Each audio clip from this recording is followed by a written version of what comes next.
Hey everyone, and welcome back for another deep dive with us. So today we're tackling a topic that I think a lot of us are kind of fascinated by, the whole idea of building wealth, but maybe not in the way you might think. We're not talking about the, rise and grind 24/7 kind of stuff. You know what I'm talking about, right? The idea that you got to be hustling all the time to get rich. Instead, we're diving into an article called The Lazy Way to Manifest Wealth That Actually Works. So yeah, the title itself is pretty intriguing, right? Definitely grabs your attention. And it really challenges that whole hard work is everything narrative. Makes you think about how people who inherit wealth, or those successful investors, they're not exactly clocking in crazy hours every day. Yet their wealth seems to just grow. So you're saying it's more about working smarter, not harder? Is that the gist of it? That's the core idea. It's about creating systems and making choices that generate wealth, even when you're not actively working. Okay, I'm already liking where this is going, but the article calls this strategic laziness. Can we really be lazy and build wealth at the same time? Well, it's a catchy phrase for sure, maybe a little provocative. But the point is, it's not about being idle or doing nothing.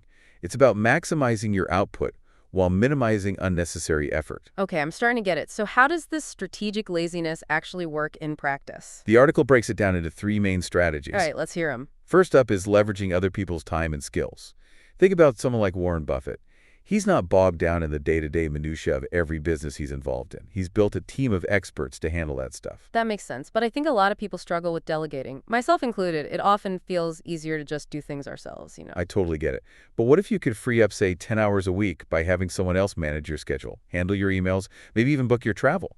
What could you accomplish with those extra 10 hours if you were focused on your highest value tasks? When you put it like that, it does change the perspective. It's almost like all that time we spend on low-value tasks is actually costing us money. Exactly. And that's where strategic delegation comes in. It's about understanding what only you can do and letting go of the rest. Okay, that's strategy number one. What about the second strategy for strategic laziness? The second one focuses on creating systems that can operate without you constantly needing to be involved. It's like the owner of a successful franchise. They don't have to work every single shift because they've built a system that ensures consistency and quality, regardless of who's actually doing the work on any given day. So it's like building a wealth-generating machine that keeps running even when you're not actively pushing the buttons. You got it. Think about automating your investments, setting up recurring transfers to savings accounts, or creating templates for tasks you do over and over again. These are all systems that can continue to generate value for you even when you're not directly involved. Okay, I'm definitely seeing the lazy part here now. But it's not about being passive, it's about being strategic and setting up those systems. So what's the third strategy? The third strategy is all about focusing on high-impact activities. The article points out that not all work is created equal.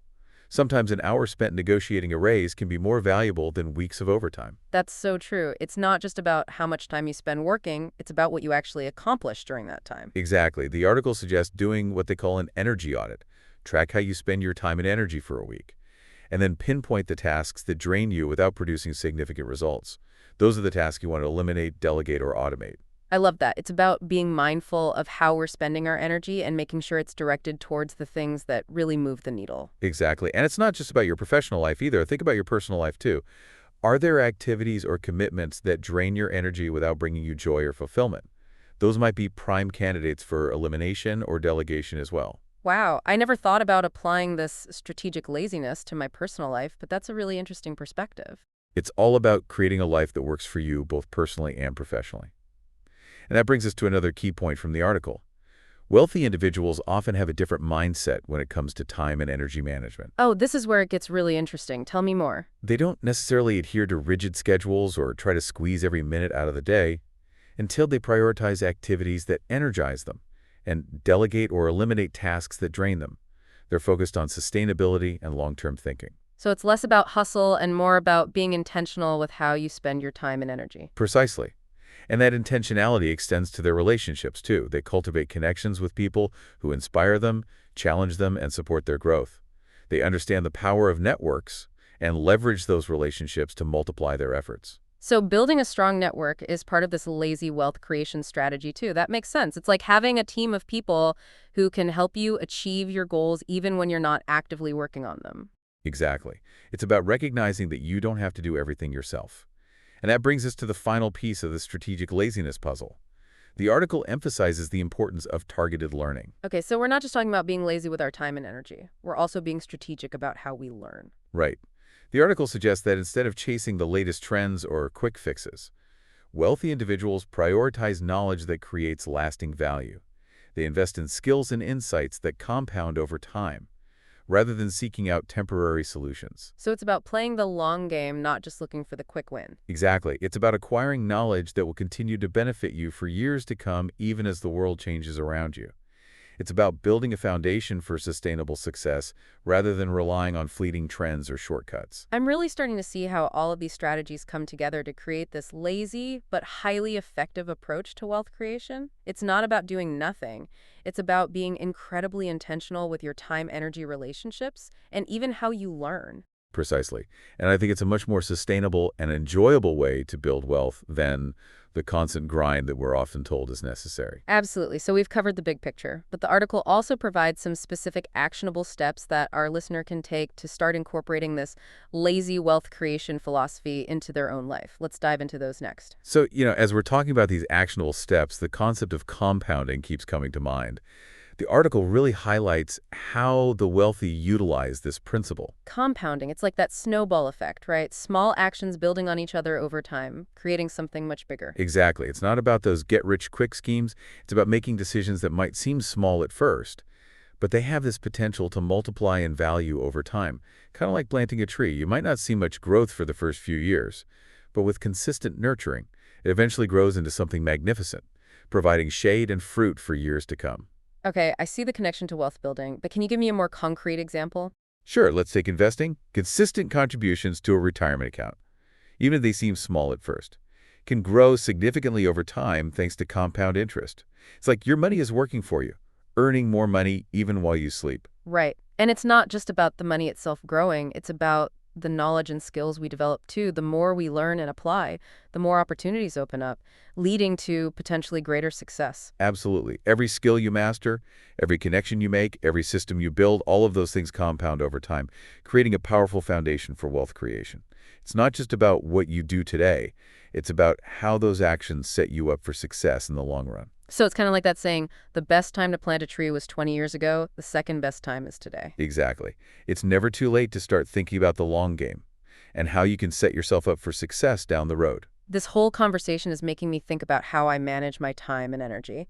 The article also touched on the idea of building systems, not just completing tasks. Ah, yes, building systems. That's a cornerstone of strategic laziness. Instead of always reacting to the latest fire drill, you're proactively creating a structure that streamlines your efforts and makes things more efficient.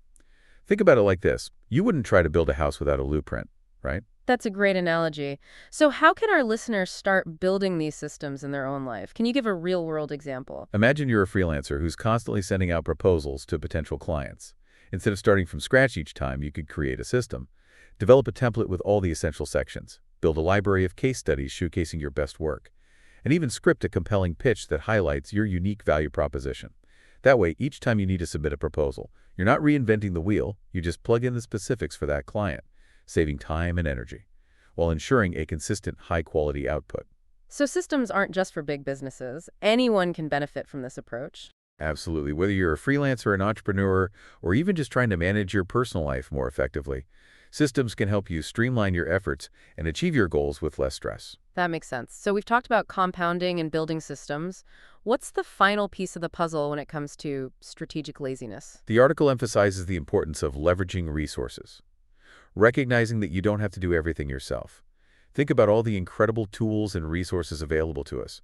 Technology, information, other people's expertise. It's about being resourceful and utilizing what's already out there to achieve your goals more effectively. I've heard people say work smarter, not harder. Is that what this is all about? That's a big part of it. Let's say you're struggling to manage your finances. Instead of trying to become an accounting expert overnight, you might leverage the expertise of a financial advisor. Or maybe you're trying to learn a new skill. Instead of slogging through dense textbooks, you might leverage online courses, mentorship programs, or even just YouTube tutorials. It's about tapping into the abundance of resources available and utilizing them to your advantage. So instead of trying to be a jack of all trades, we should focus on our strengths and leverage other resources to fill in the gaps. Precisely. We live in an age of abundance and collaboration. It's about being smart and strategic about how we leverage those resources to achieve our goals. You don't have to do it all alone. And in many cases, it's actually more effective to collaborate and leverage the expertise of others. When we first started talking about this whole lazy way to build wealth, I kind of had this picture in my head. Someone lounging on a beach, sipping cocktails, and like money just magically appearing in their bank account. But as we've been going through all these ideas, it's so much more than that. It's not about being passive. It's about being really intentional and strategic with how you use your time, energy, and resources. Yeah, it really is a totally different way of thinking about success than that whole hustle thing. It's not about pushing yourself till you burn out. This is about enjoying the journey and thinking long term. Building a life where wealth kind of flows naturally because of the choices you've made and the systems you've put in place. That's what really clicks for me. It's not just about having a lot of money. It's about building a life you actually enjoy, where you can do the things you're passionate about without feeling stressed and overwhelmed all the time. Exactly. And that comes from making choices that are in line with what you truly value, building systems that make things run smoothly, and using your resources wisely so you're not always trying to do everything yourself. Work smarter, not harder, right? Right. So for our listeners out there who have been taking notes and soaking all this in, what's the one big takeaway they should remember from this whole deep dive? I'd say the most important thing is building wealth isn't about grinding yourself down. It's about working smarter and making decisions that benefit you in the long run. You don't have to be a workaholic to be successful. Actually, a more balanced approach can bring you more happiness and success. So next time you hear someone saying you have to work yourself to the bone to get rich, remember what we talked about today. There are lots of different paths to success, and real wealth is about so much more than just money. It's about having the freedom to create a life you love, to follow your passions, and to build something that matters to you. It's about making choices that feel good and creating a life that feels both fulfilling and authentic. So that wraps up our deep dive into the lazy way to manifest wealth. We hope you found it useful and maybe even inspiring. Remember, the journey to wealth is different for everyone. So try out some of these ideas and see what works for you. Start creating a life that reflects your own vision of success. As you go about your day, think about this. What's one little thing you can do today to bring this lazy wealth philosophy into your life? Maybe set up automatic transfers to your savings. Delegate a task that's been weighing you down. Or just take a few minutes to think about your long-term goals and how you can start building systems to reach them. Remember, even tiny changes made consistently can have a big impact over time. And most importantly, don't be afraid to go your own way. Challenge those old ideas about success and create a life that is truly abundant and meaningful for you. Absolutely. Thanks for joining us on this deep dive. Until next time, may your journey be full of joy, purpose, and of course, a healthy dose of strategic laziness.